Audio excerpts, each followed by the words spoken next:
चारों ग्राफ्स में डाटाबेस में चार चीज़ें हमेशा कॉमन रहती है जो चारों के चारों में ही आती है, और वही तो एक ही लाइन से आपके 3 से 4 से 5 वर्ड 5 सेंटेंसेस बन चुके हैं। ये आपका रूल रहता है ग्रामर का जो एक्टिव से पैसिव के लिए यूज़ होता है।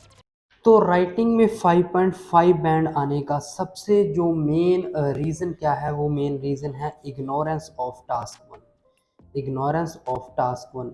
एक्चुअली बात क्या है, बात यह है भी मैक्सिमम जो टीचर्स हैं, इंस्टीट्यूट्स हैं और बच्चे खुद क्या करते हैं, just focus on their task 2, वो टास्क 1 को इग्नोर ही कर देते हैं। तो मैं आज की वीडियो में यही आपको चीज़ समझाने वाला हूँ भी टास्क 1 के बिना आप 7+ बैंड तक कभी नहीं पहुंच पाओगे, और टास्क 1 को अगर आपने अच्छे से करना सीख लिया और बहुत इजी वे के साथ सीख लिया तो आपके जो बैंड हैं वो 7+ बहुत ही ज़्यादा ईजिली आने वाले हैं। तो इसी वीडियो में मैं आपको बेसिक कंसेप्ट क्लियर करूंगा और आपको सेंटेंस फॉर्मेशन करवाऊंगा, एक ऐसी सेंटेंस फॉर्मेशन जो आपके बैंड स्कोर को 7+ लेकर जाने में 100% आपकी हेल्प करेगी और बहुत ही आसान तरीके के साथ। ठीक है, अब मैं ये बात क्यों कहता हूँ भी टास्क 1 की इग्नोरेंस 5.5 का रीज़न है। एक्चुअली बात क्या है बच्चे, बात ये है भी टास्क 1 जो है और टास्क 2।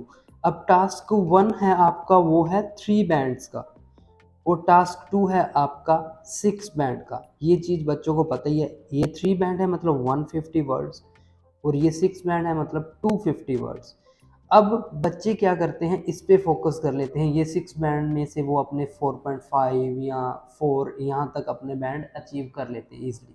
ठीक है, लेकिन बात क्या है, ये जो 3 बैंड है ना, देखो इसमें से 6 आउट ऑफ 6 लेना बहुत ही ज़्यादा मुश्किल है, बहुत ज़्यादा मेहनत करनी पड़ेगी। लेकिन इसमें से 3 में से 3 लेना या 2.5 लेना ये बहुत ही ईजी टास्क है, और इस वीडियो में मैं आपको यही 3 में से 2.5 बैंड लेने का सीक्रेट टिप्स बताने वाला हूँ। तो इस वीडियो के साथ जुड़े रहे, बिल्कुल एंड तक वीडियो को देखना, आपके बहुत से डाउट्स क्लियर होंगे और आपको राइटिंग बहुत ईजी लगनी स्टार्ट हो जाएगी। देखो अब चीज़ क्या है भी टास्क 1 जो है उसमें अगर आपने 2.5 बैंड ले लिए तो क्या रहेगा, अगर यहाँ से 2.5 आपने गेन कर लिए तो इधर से 6 में से अगर आपके 4 बैंड आते हैं तो 6.5 स्कोर, अगर इधर आपके 4.5 आते हैं तो 7 स्कोर, अगर इधर आप 5 बैंड ले जाते हैं तो 7.5 बैंड स्कोर। तो इसीलिए मैं कह रहा हूँ भी ये 2.5 बैंड लेने बहुत ईजी हैं, इसको मैं आज की वीडियो में बताने जा रहा हूँ। और ये 4.5 लेने भी बहुत ईजी है, मतलब आप 7 बैंड तक ईजिली जा सकते हो अगर 2.5 लेने। अब 2.5 लेना ये पॉसिबल कैसे होगा, और सबसे बड़ी कमी क्या है, 2.5 बैंड आते क्यों नहीं है 3 में से बच्चों की। देखो बच्चों के माइंड में एक ही इमेज है टास्क 2 की। अब टास्क 1 क्या है, टास्क 1 में अगर आपने अपने 2.5 बैंड तक गेन करना है, आपको क्या चाहिए, variation in sentences.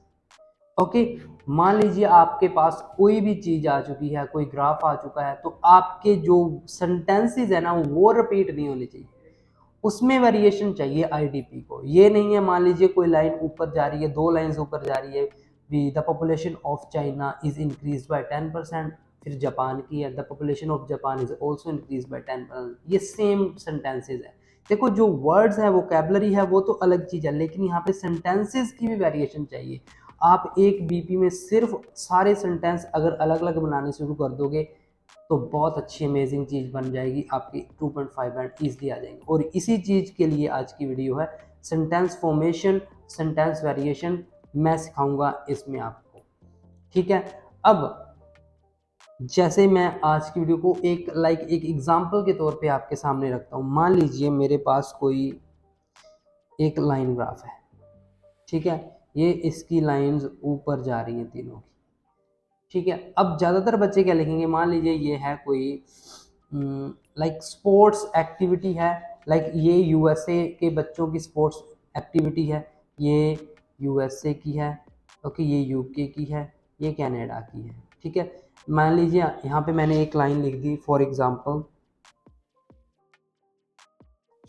The percentage of children took part in sports increased by 10% in USA in the year of 2010।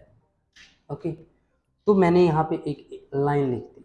अब क्या होता है, जितने भी आपके डाटा बेस्ड टास्क रहते हैं ना, डाटा बेस्ड, देखो टास्क 1 में क्या रहते हैं, 6 टाइप के होते हैं। एक होते हैं डाटा बेस्ड, डाटा बेस्ड मतलब जिनमें डाटा होता है, लाइक आपका पाई चार्ट, लाइन, बार और टेबल, इनमें डाटा होता है। और आपके दूसरे होते हैं थ्योरी बेस्ड, थ्योरी में आप मैप और प्रोसेस को लगा लो। अब ये मैं सेंटेंस फॉर्मेशन दिखा रहा हूँ ना, बनाने जा रहा हूँ, ये इन चारों को कवर करेगी, चारों के चारों को। अगर एक चीज आपने अच्छे से समझ ली, ये चारों आपके कवर है, ठीक है। तो इसमें क्या है, इन चारों ग्राफ्स में, डाटाबेस में चार चीजें हमेशा कॉमन रहती है, जो चारों के चारों में ही आती है, और वही आपकी फॉर्मेशन के लिए हेल्प करेगी। और वो चार चीजें क्या है, देखो सबसे पहली चीज जिसके बारे में बात हो रही है, मान लीजिए ये है जिन्होंने स्पोर्ट्स में पार्ट लिया, मतलब कोई सब्जेक्ट तो रहता ही है ना, कोई लाइक पॉपुलेशन की बात, कोई कार मैन्युफैक्चरिंग की बात, वो चीज़ तो रहेगी, चाहे पाई है, लाइन है, बार है, टेबल में, वो चीज़ तो रहेगी।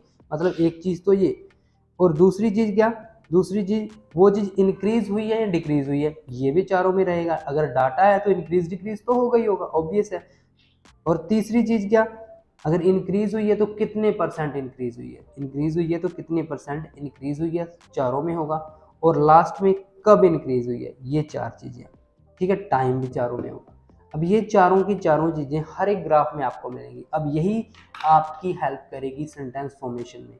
अब मान लीजिए यूएसए की मैंने लिख दी, ओके, अब मैं यूके की लिखूंगा तो मैं दोबारा थोड़ी ऐसे लिखूंगा, the percentage of children took part in UK, मान लीजिए यूके की 15% इंक्रीज हुई है, इसकी 20% इंक्रीज हुई है, तो मैं दोबारा सेम सेंटेंस रिपीट नहीं करूंगा। अब मैं आपको बताता हूँ कैसे आपने सेंटेंसेस को चेंज करना है। तो एक पहले पार्ट को आगे लेकर मैंने सेंटेंस बना दिया। अब मैं आता हूँ दूसरे पार्ट में। दूसरा पार्ट क्या है मेरा, इंक्रीज और डिक्रीज, तो मैं यहाँ से निशान लगा रहा हूँ, दूसरा इंक्रीज था, इंक्रीज वाला। मैं इसका सिनोनिम यूज करूंगा एन इंक्रीमेंट, इंक्रीज का सिनोनिम एन इंक्रीमेंट।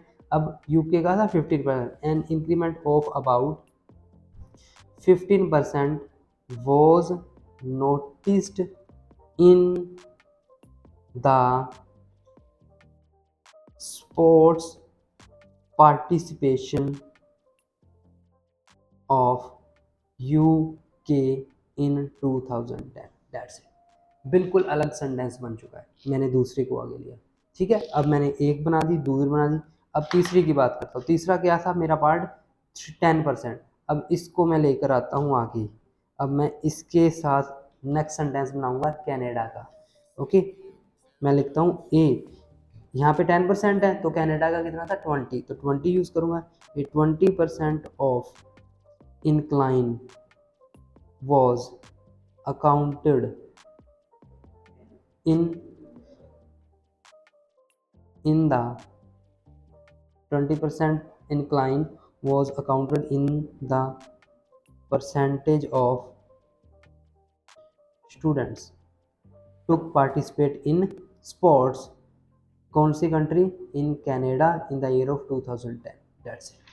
तो आप तीन सेंटेंस बन चुके हैं, तीन, तीनों से तीन बन गए। अब चौथा बनाते हैं। यह है चौथा, क्या था आपका ईयर। अब ईयर को आगे ले आओ। मान लीजिए चौथा एक जापान भी आ चुका है, ठीक है, जापान की मान लीजिए 25% इंक्रीज हुई। तो इन 2010 a 25% of rise was seen in the sports participation of children in 2010। कौन सी कंट्री, जापान। That's it. एक ही लाइन से चार चार सेंटेंसेस बन चुके हैं, एक ही लाइन से चार चार सेंटेंसेस, कोई भी रिपीट नहीं हो रहा अपने आप में, ठीक है। लाइंस को आगे पीछे आप कर सकते हो, ईजिली आप इनको रिवॉल्व कर सकते हो। तो एक ही जो आपका बीपी होता है उसमें 4 से 5 लाइनें नहीं होती है। एक मैं और बताता हूँ आपको, कि ये तो 4 होगी, अब 5वीं देखो। आपके माइंड में एक वर्ड रहना चाहिए, देयर हैड बीन। सो आप देयर हैड बीन से लाइन भी स्टार्ट कर सकते हो। There had been a uplift of around 30% was noticed in the percentage या फिर in the figures of children, या फिर आप यहाँ पे लिख सकते हो in the figures of sports childrens, इनमें जो भी कंट्री है उसमें कब, इन 2010। दैट्स, मतलब आपने देयर हैड बीन से स्टार्ट करके भी अपनी लाइन बना सकते हो। तो एक ही लाइन से आपके 3 से 4 से 5 वर्ड, 5 सेंटेंसेस बन चुके हैं। यहाँ पे मैं वोकैबुलरी की बात नहीं कर रहा, यहाँ पे मैं सेंटेंस फॉर्मेशन की बात कर रहा हूँ। एक लाइन से आप 5-5 सेंटेंसेस बना सकते हो और यही आपकी हेल्प करेगा 7 बैंड प्लस जाने में। अगर आप इस चीज़ को अपनाते हो, टास्क 1 की वेरिएशन को लेकर आते हो, तो बहुत ईजिली आपके बैंड हैं हाई चले जाएंगे, बहुत ईजिली।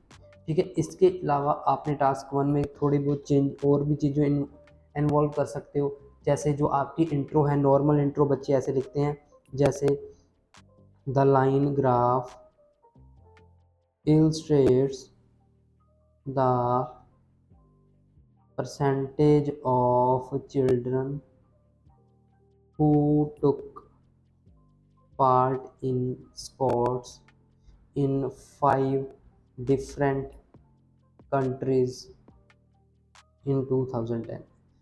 लगभग 90% बच्चे ऐसे लिखते हैं और ये है एक्टिव फॉर्म में।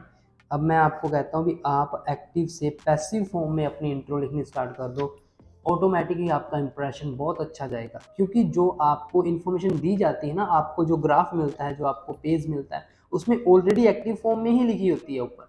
तो आप एज इट इज़ ही एक्टिव में लिख दोगे तो ज़्यादा इंप्रेसिव नहीं रहेगा। अब एक्टिव से पैसिव कैसे करना है, आप किसी भी, चाहे आपका लाइन बार, पाई टेबल, मैप है, किसी भी हर एक टाइप के ग्राफ की ऐसे लिख सकते हो। आपको माइंड में रखना है ये 3 word, the information about, the information about. ये हमेशा आप जितने आपके 6 के 6 टाइप्स के टास्क 1 है, हमेशा आप ये स्ट्रेटजी यूज कर सकते हो हर एक टास्क के लिए। टास्क 1 के लिए अपनी द इंफॉर्मेशन अबाउट से स्टार्ट करो और उसके बाद बताओ इन्फॉर्मेशन क्या है। द इंफॉर्मेशन अबाउट क्या थी, आपको पता ही है, about the percentage of children who took participate in sports in 5 different countries। अब यहाँ पे आपकी चेंजेस आएंगे जब आप पैसिव में करते हो। ठीक है, जो भी आपकी इन्फॉर्मेशन है यहाँ से लेकर आपने यहाँ तक इन्फॉर्मेशन दे दी, उसके बाद लगाओ इज। उसके बाद यहाँ पे जो बच्चा इलस्ट्रेट लगाता था तो उसमें आपकी थर्ड फॉर्म हो जाएगी इलस्ट्रेटेड। अगर कोई बच्चा डिपिक्ट लगाता है तो डिपिक्टेड, कोई एक्सप्लेन लगाता है तो एक्सप्लेन्ड।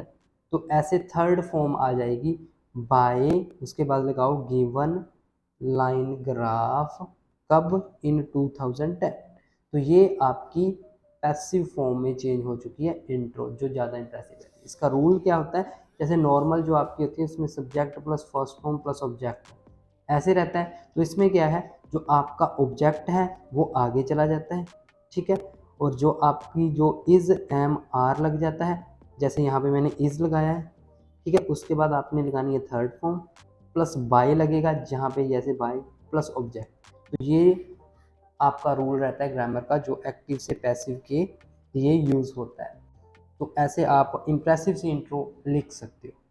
ठीक है, तो यही चीज़ें, ये तो बहुत नॉर्मल चीज़ें हैं जो मैं, अब मेरी 15 डेज़ का बैच स्टार्ट हुआ है मेरा, 15 डेज़ का बैच, जिसमें मैं टोटल हर एक टाइप का टास्क 1 और हर एक टाइप का टास्क 2 कवर करवा रहा हूँ। अभी इसकी एक क्लास ही गई है कल, आज इसकी सेकंड क्लास है।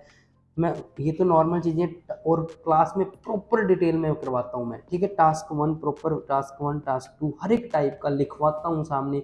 आईडीपी के रूल्स बताऊँगा, आईडीपी के 9 बैंड के सैंपल्स बताऊँगा।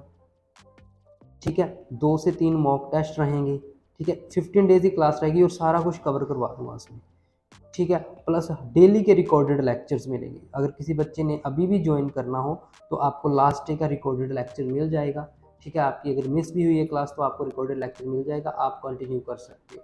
और इस 15 डेज़ की फ़ी रहेगी मेरी 1500।